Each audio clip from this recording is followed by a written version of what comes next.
Good morning, everybody. My name is Jody. My husband David John and I have a small farm in the panhandle of North Idaho. These are our stories and adventures, so welcome to Moose Flats Farm. So today we're going to be working on this one raised bed that had the sunflower and has the oregano in it. David John was able to get me some soft-necked garlic. We're going to plant the soft-necked garlic in this bed. So we got to go through and get the sunflower roots pulled out and get these guys planted. And I'll show you the process of how to do that.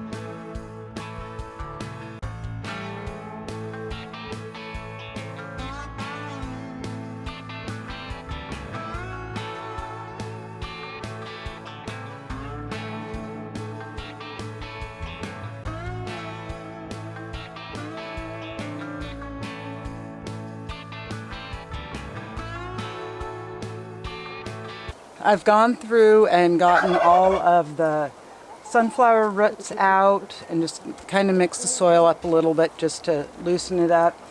If I was going to be planting just regular plants into this bed, I would add some more soil to it. But because I'm going to be doing garlic and they need to be heavily mulched, I want to have that space for adding mulch. So let's go through the points of a garlic. Let's come down just. Go through the points of a garlic. When you order your garlic cloves, and I'm sure you could use grocery store versions of this because I have done the elephant garlic that way, stuff I bought at the grocery store. But these were specifically bought offline as garlic starts. And this is the soft neck garlic. So that's the one that you can braid and make the pretty hanging things of garlic. So you'll get your cloves and they look just like this. So you'll have to go through and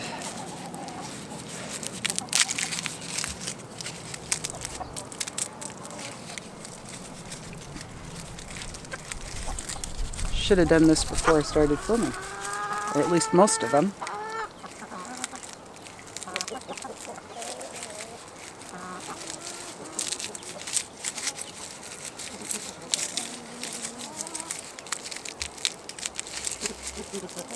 There. Go through and get your individual garlic pieces. So there I've got 2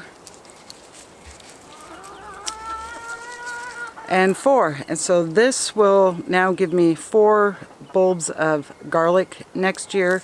So I'm going to go through and break all of these open, and then we'll go through the steps of how to get them planted. Okay, so I've gone through and gotten all the garlic separated into individual bulbs. So on your garlic, as opposed to when you're cooking it, you want to leave the skin on. And it has 2 parts. You'll have the end with the roots and then the pointy top. And so when you go to plant them, you're going to want the root end facing down. And number one reason garlic does not do well is if you don't plant it deep enough. Garlic needs to be planted 3 to 4 inches deep, and then we'll have 5 to 6 inches of either compost or shavings or straw over the top of it. The main reason for this is, especially if you live somewhere that freezes, is frost heaves will actually push these out of the ground if they're not insulated well enough. So that's what the mulch, or in this case I'm going to be using pine shavings over the top of them. So I'm going to go through and lay the garlic out. I do have the soaker hose back into place, so we will stagger on the where the placement of the soaker hose is. So let's start getting the garlic laid out.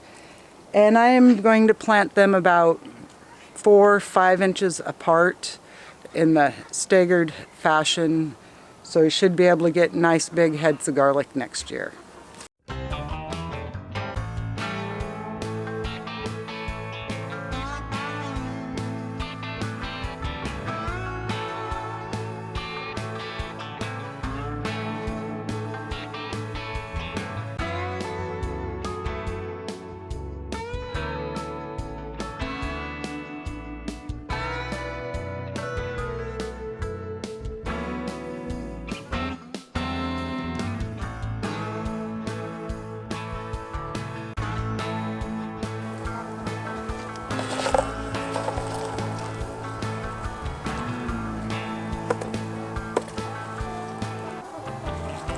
Okay, that placement looks good.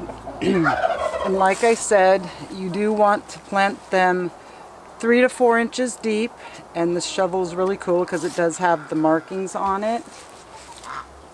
And root side down.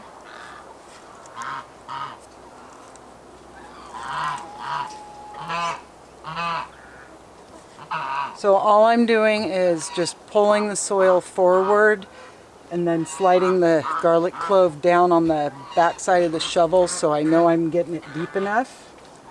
And I'll go through and get all these guys planted, and then we'll go get the shavings and get them covered.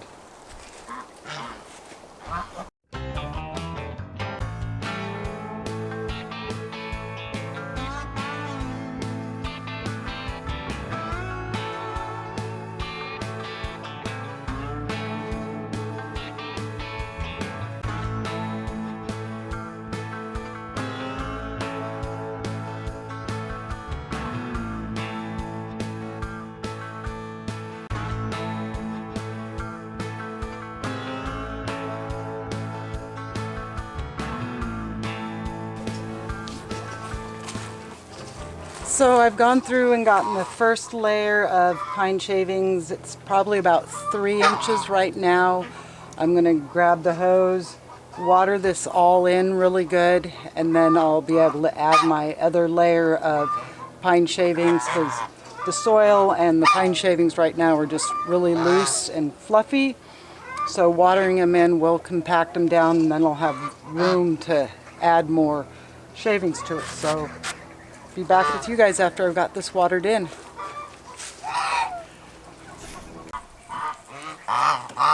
Okay, so I've gone through and watered this in really well, and then have gone through and just kind of pressed everything down. Now I'm going to add the second layer of shavings and water it in. We're not going to see anything on this garlic until next spring, because what it's going to do this fall up until the time that the ground freezes is it's going to be putting on roots. So everything is going to be done below ground this fall. So let's get on and get the second layer of shavings on and watered in. Okay, so I've gone through and got basically 16 cubic feet of pine shavings and got it watered in and smashed down. And I have added, just for right now, these 2 gates upside or on their sides, and that part of the fence panel from down at the house. And it has worked to keep the big chickens out. The one little free chick still gets in here and makes a mess, but can't really keep it out until it's big enough that it doesn't fit through the box wire. And the other day I came home from work and David John goes, "You need to check out the one apple tree." Had a little bit of a devastation on it.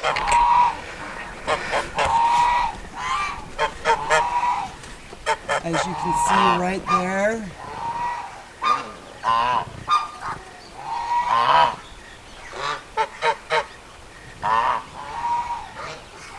You could just be from all the weight, and I have gone through and picked half the tree, all the weight of the apples.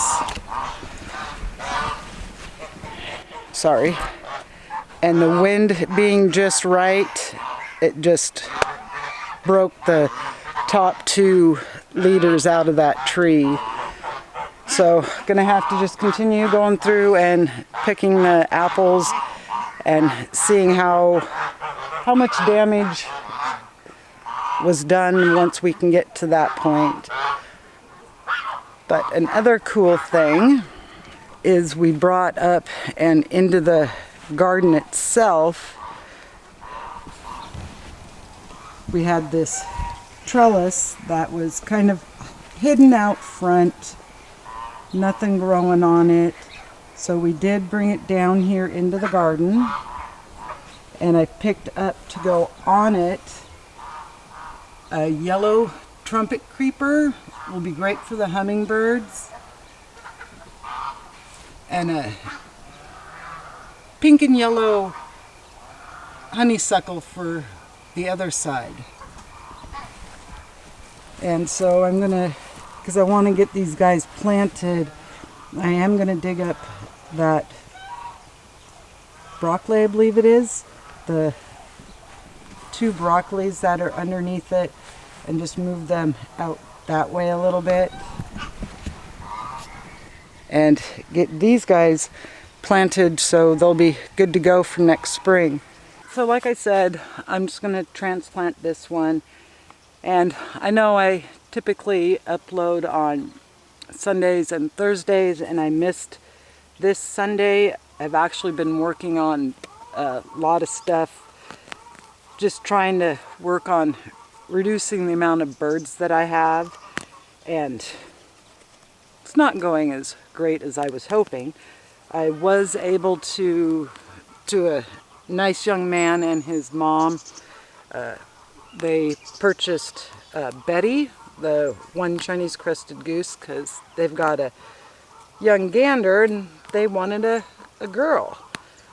So that's kind of what I've been doing in the background.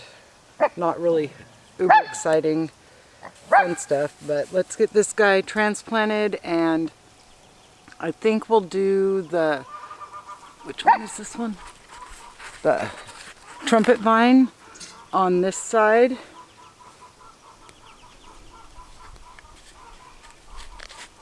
Let's dig our hole first.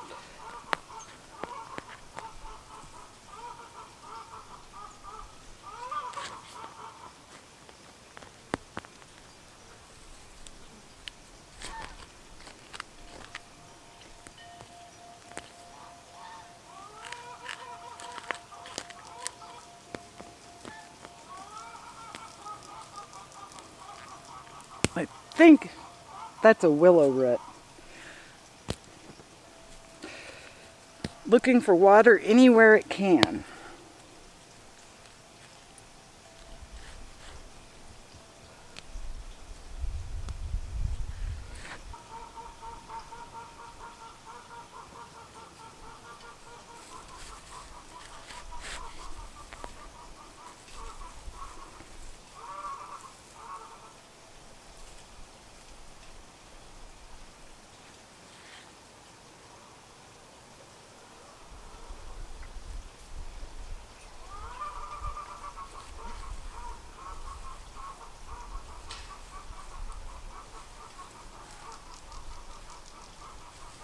Okay, now that those guys are transplanted and out of the way, gonna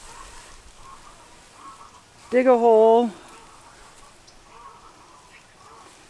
and because I want it to climb up this, I'm gonna dig it more on this side.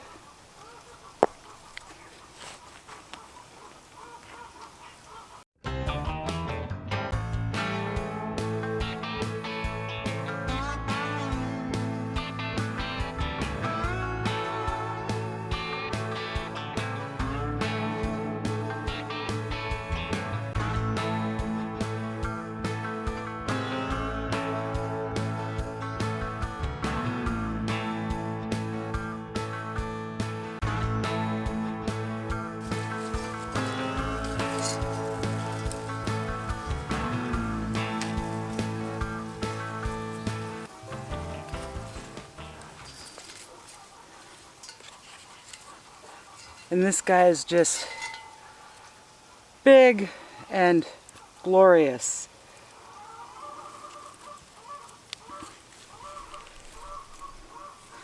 Gonna leave it on the stake for now.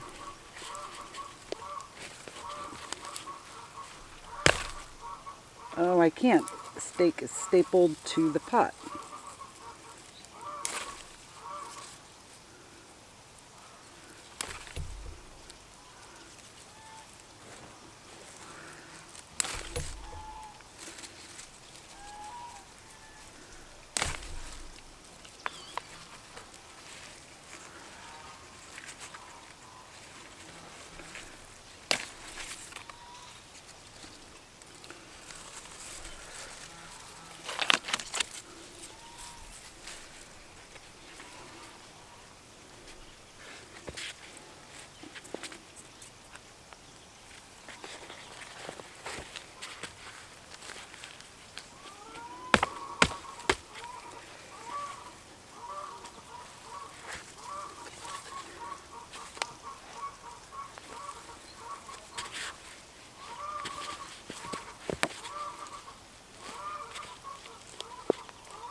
Only problem with fall plants that the nurseries have gotten in the spring is they get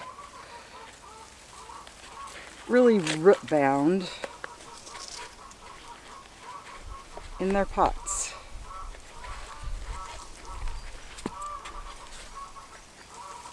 And the stake is not helping.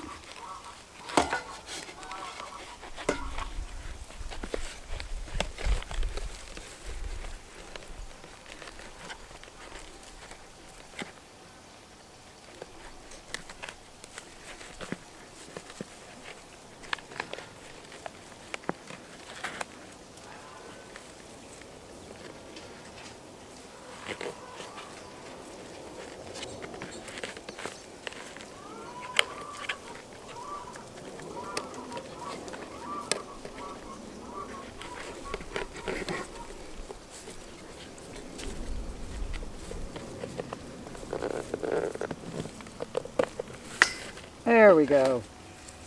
And like I said, it's very root bound, so I'm going to kind of tease these roots apart.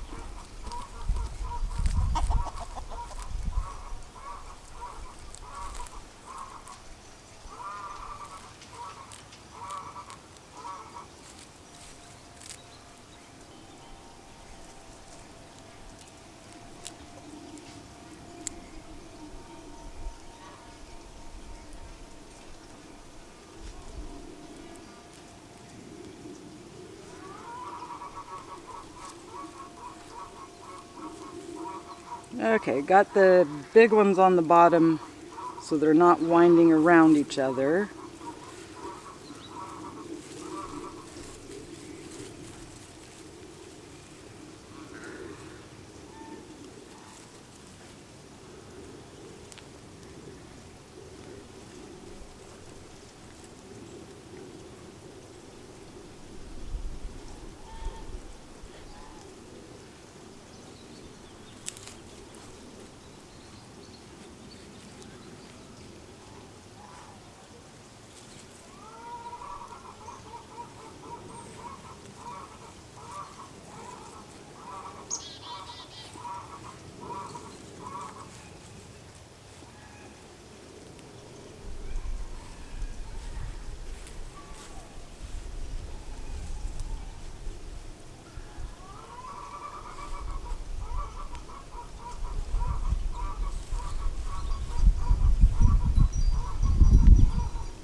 Okay, I'm gonna go grab some green tape to help tie this up and be right back.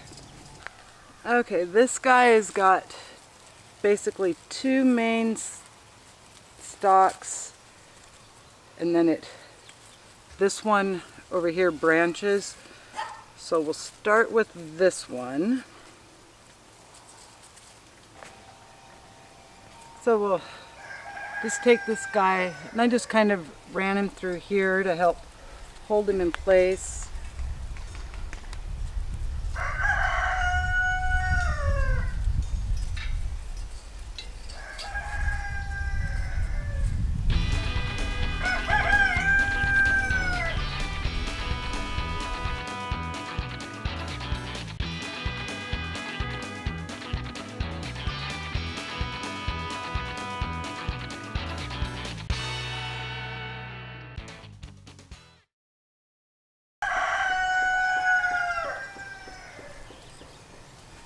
And because these two vines here have bent and broke, I am just going to snap them off because it's just going to be a weak spot.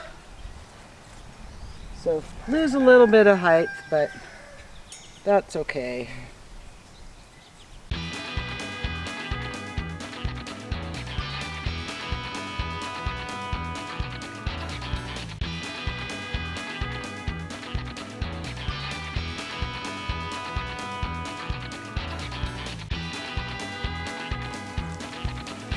That looks pretty good.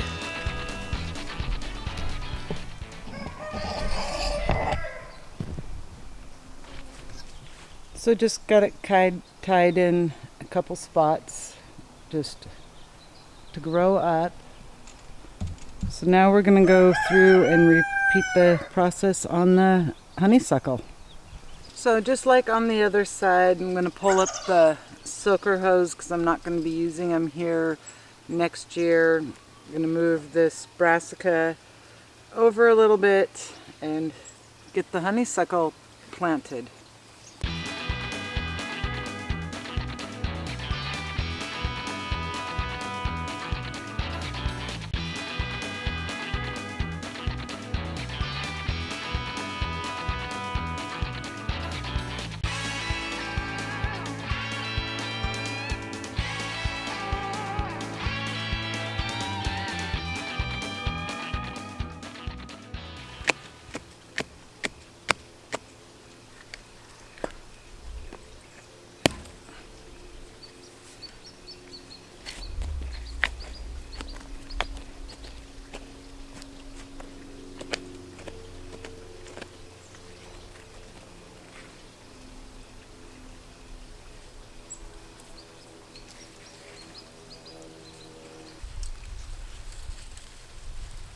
And you have to be a little more ginger with the honeysuckle since it is a really woody vine.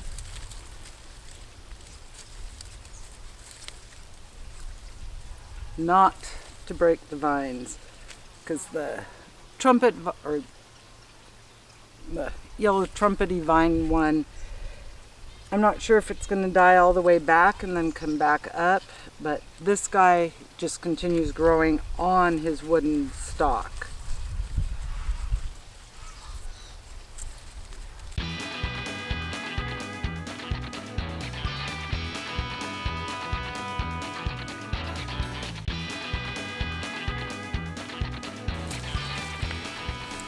Off of the wooden stake,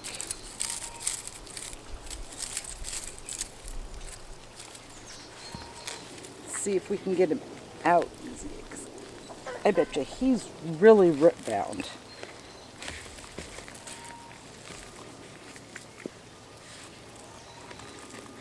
Ah, a lot easier than the other one. And not as root bound as I thought it was going to be. So let's get this guy tied up and see what he looks like.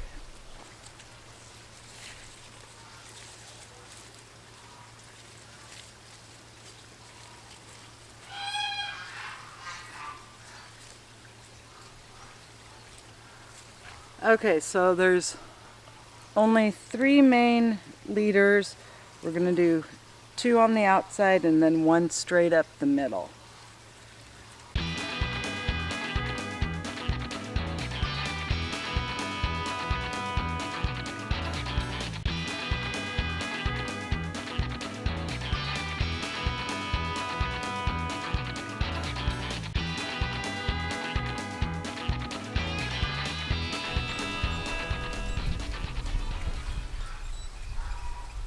That looks really, really cool, and it will be awesome next year when this is just all full, and it's going to be full of the yellow and pink flowers of the honeysuckle, and just the scent is just going to be amazing.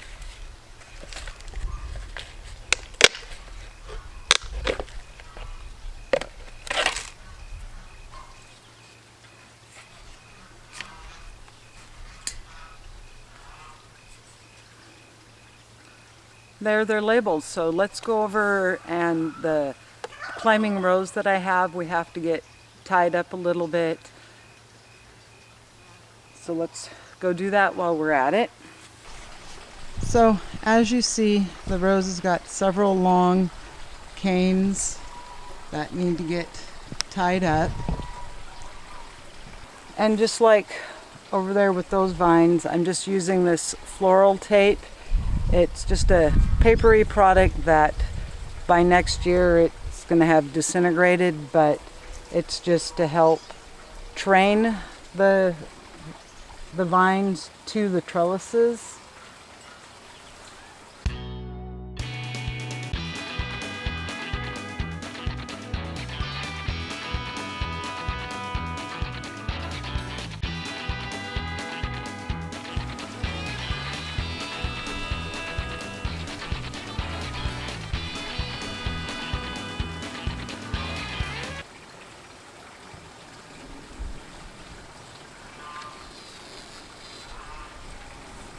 And that was a little bit of a gamble trying to bend those stems, because if you crimp them, they're toast. But I kind of want it to grow into the trellis by itself.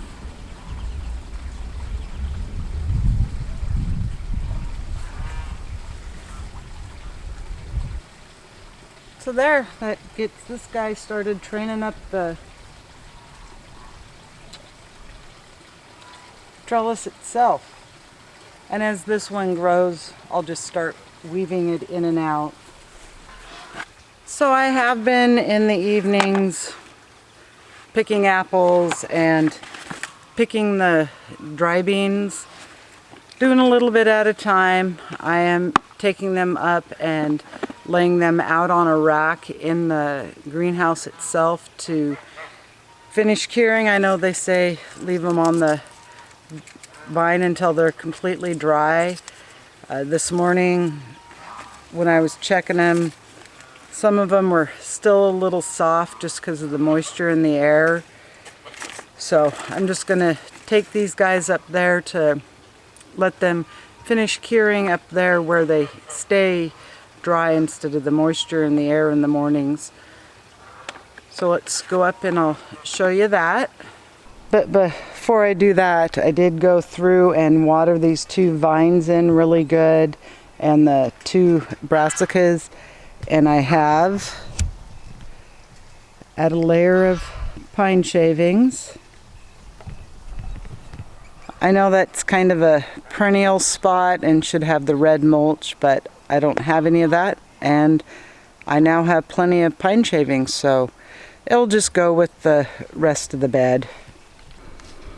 So on the first shelf of the ones I've collected, they're on newspaper, which I probably am going to switch out to, forgot I had some of this netting. So just going to lay them here. They will get airflow top and bottom, so they should dry out and cure good. And the one thing nice about the black netting is they're not going to fall through.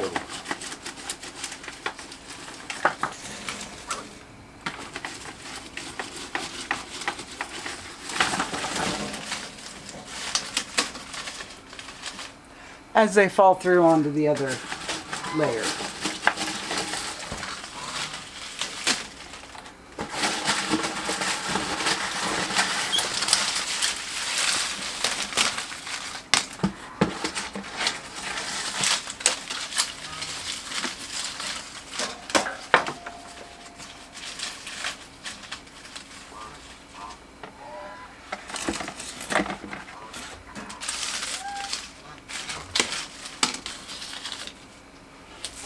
Okay, so for the most part, they don't fall through.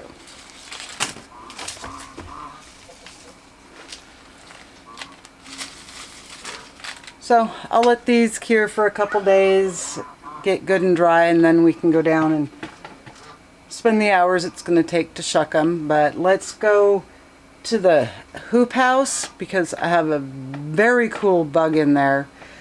See if we can find it. I've never been able to find it with the camera on, so maybe this time. So the really cool bug, and as you see the shade cloth is off the hoop house because it had cooled down and now it's warmed back up. But the cool bug that I was hoping to show you guys I cannot find. The other day I came out here and I had a praying mantis.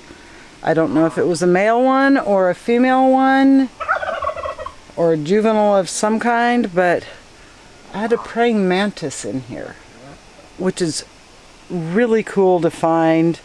Hence the reason you don't want to spray for bugs, because if I'd sprayed for bugs, I wouldn't have found the praying mantis. So the hobos that are in here are basically, if I see them, I squish them. But I have gone through and gotten the peas cleaned out, finally. So that's cleaned out and a little more room to walk through in here.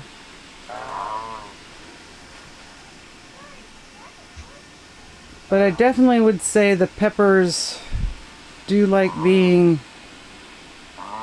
in the hoop house.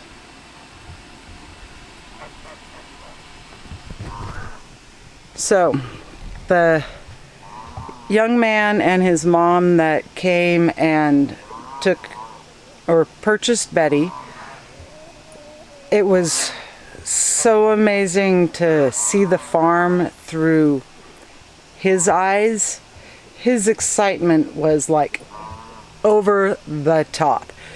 And I'm talking about a young man that's early 20s, and he just was absolutely fascinated by everything that we have done, which it was really cool. Really sorry about the sun, guys. Re-inspired me is a good way to put it. So let's go out and look at the tomato walls that I'd heavily pruned back because stuff is starting to turn. And since they're here, you guys know how I have the two Africans? Well, that one right there is Tick, and it is a boy. And laying over there behind the Chinese crested is Talk, a girl. And there's two reasons I know that. Tick, his horn is a lot bigger than Talk's, and the fact that I found Talk on a nest with 4 eggs underneath her, and they weren't chicken eggs, they weren't duck eggs, and they weren't regular looking goose eggs. So interesting to see. So let's look at the tomatoes and I'll go show you her egg clutch.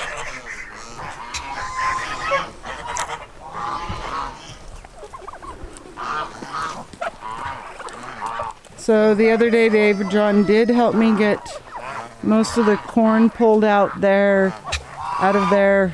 Just didn't really do good. Does not like being in raised boxes. But as you see, tomatoes are starting to turn colors.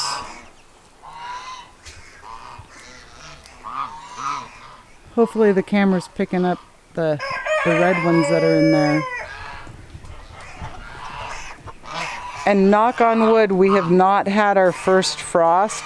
We've passed last year's date and I think the year before's date. And the mornings have been like in the low 70s, or I wish low 70s. That's what it is right now, is in the 70s. But the morning temps have been in the low 40s. So we're getting close, we just haven't quite gotten there yet. Hi, little one.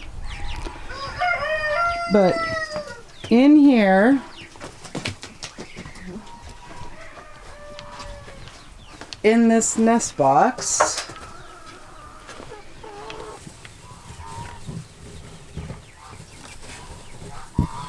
where are they at? She always pushes them to the side. Got her eggs.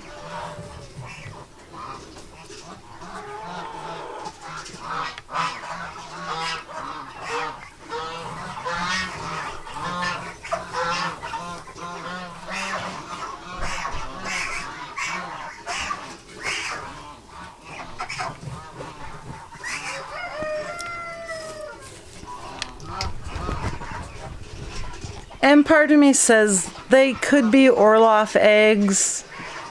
They just look a little bigger than what the Orloffs have been producing. But they don't feel really like a goose egg, but they don't quite feel like a chicken egg. So either way, because in the next week or two, she's going to be moved out into the new goose enclosure. She's not going to be able to keep this nest.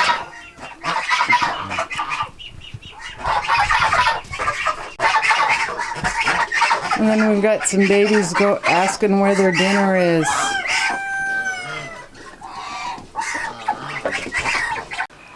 Well, this is where I'm going to end today's video. I hope you guys enjoy it. Don't forget to hit the like and subscribe button.